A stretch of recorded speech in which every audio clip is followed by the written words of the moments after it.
خبر شامل کریں گے ENN نیوز نمائندہ احد حسین کی۔ اس مشکل وقت میں بھی پاک فوج کام آئی۔ پاک آرمی کے میجر علی عامر جیکب آباد کے ہیڈ کے ساتھ بارشوں کے سبب متاثرہ بستی میں پاک فوج نے وزٹ کیا۔ پاک آرمی نے راشن تقسیم کیا۔ تفصیلی رپورٹ جانتے ہیں احد حسین اس سے۔ مشکل وقت میں بھی پاک فوج کام آئی، نمائندہ خصوصی احد حسین کٹوار کی رپورٹ شامل کریں گے۔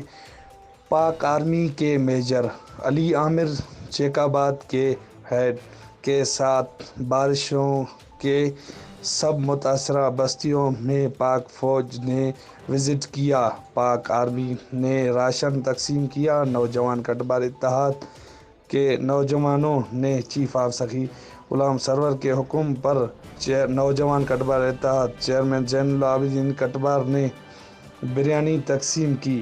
میجر عامر علی نے کام کو سراہا۔ پاک فوج زندہ باد، نوجوان کٹوار اتحاد زندہ باد۔